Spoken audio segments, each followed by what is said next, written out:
Standard 9 एकांकी संचय act 2 part 6 exercise. Hello standard 9 children.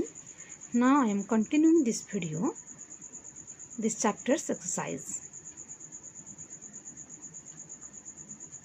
Now I will discuss this number, bit number 12.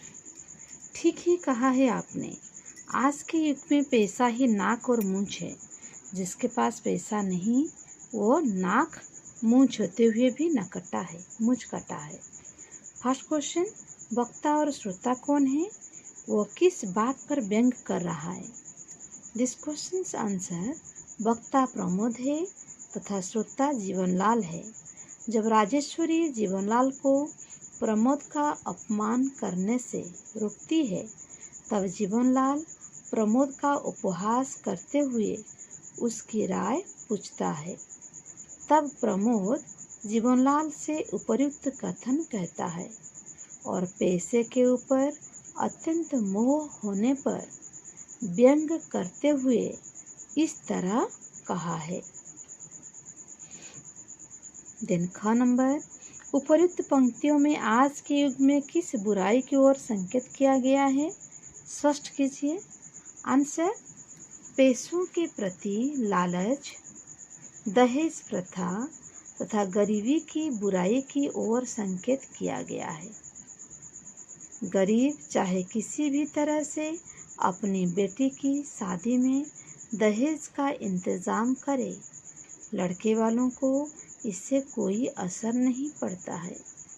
गरीब को समाज में कोई इज्जत नहीं देता है, बल्कि बार बार उसे अपमानित किया जाता है।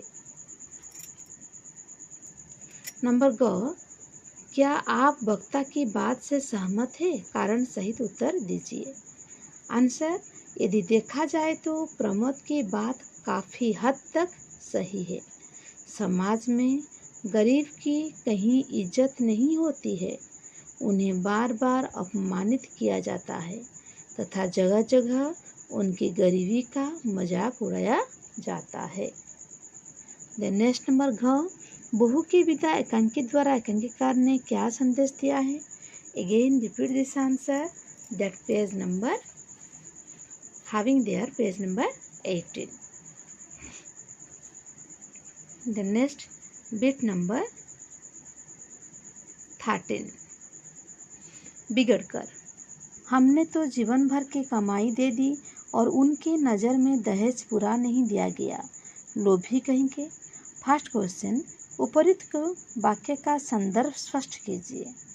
दिस क्वेश्चन आंसर, जब रमेश गौरी को बिना साथ लाए लौट आता है और गौरी को न लाने का कारण पर्याप्त दहेज न दिया जाना बताता है, तब इस संदर्भ में जो कि जीवनलाल बड़ी बेसब्री से अपनी बेटी के आने का इंतजार कर रहे थे, तब ये उपयुक्त वाक्य कहे थे।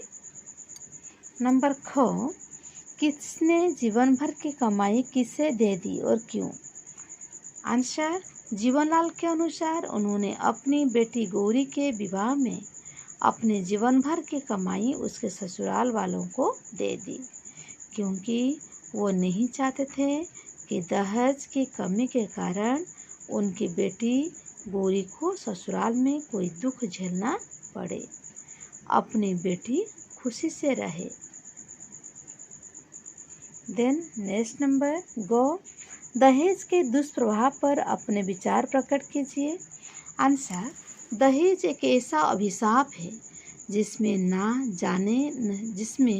न जाने कितनी बेगुनाह और निर्दोष लड़कियों को अपना शिकार बनाया है, परंतु फिर भी इसकी भूख दिन प्रतिदिन बढ़ती ही जा रही है।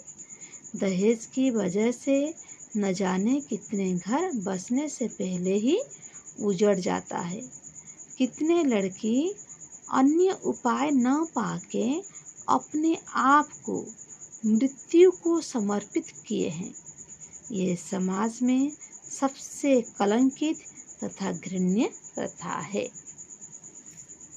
नंबर घ, बहू के पिता एकांकी द्वारा एकांकीकार ने क्या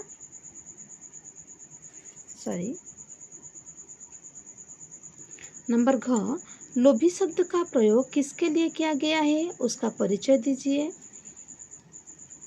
लोभी शब्द का प्रयोग जीवनलाल के समधी अर्थात गौरी के ससुराल वालों के लिए प्रयोग किया गया है। एकांकी में उन्हें एक लोभी, लालची, दहेज प्रिय आदमी के तौर पर दर्शाया गया है। नेक्स्ट नंबर 14, बिट नंबर 14, अब भी आंखें नहीं खुली।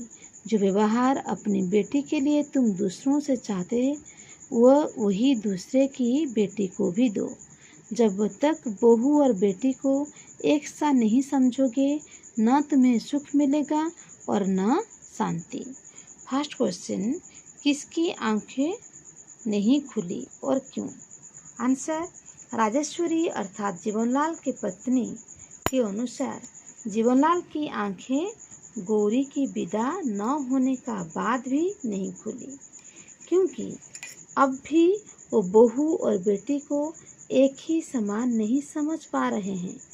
अब भी वो कमला को विदा करे या ना करे, इसी उलझन में फंसे हुए दिखाई दे रहे हैं। नंबर ख, उपरोक्त अवतरण का संदर्भ स्पष्ट कीजिए। आंसर, जीवनलाल ने अपनी बेटी गौरी के विवाह में अपने जीवन भर की कमाई लगा दी। सावन के उपलक्ष्य में गौरी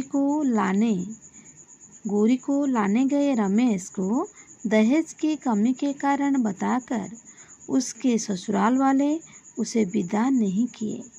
तब जीवनलाल बहुत ही क्रोधित हो जाता है तथा गौरी के ससुराल वालों को काफ़ी भला बुरा भी कहे, परंतु अब भी वह बेटी बहू को समान दर्जा नहीं दे रहे हैं। उन दोनों में अपना और पराया का भेदभाव रख रहे हैं। तब उसे समझाते हुए राजेश्वरी उपर्युक्त कथन कहती है। नंबर ग, वक्ता कौन है, उसके चरित्र की विशेषताएं लिखिए। आंसर, वक्ता राजेश्वरी है। वो एकांकी में जीवनलाल की पत्नी है, जो कि धैर्यवान, ममतामयी, शालीन तथा सरल हृदय की औरत है। उनकी विशेषता है कि वो बहू और बेटी को एक समान समझती है। वो दहेज के खिलाफ है। वो अन्याय का विरोध करती है। नेक्स्ट नंबर घ, बहू और बेटी में अंतर क्यों किया जाता है, स्पष्ट कीजिए। बेटी को लोग अपना खून समझते हुए बहुत ही लाड़ प्यार से रखते हैं, उसे अपना मानते हैं, परंतु बहू को दूसरे घर से आई हुई पराई मानते हैं, दहेज रूपी संपत्ति लाने की जरिया मानते हैं।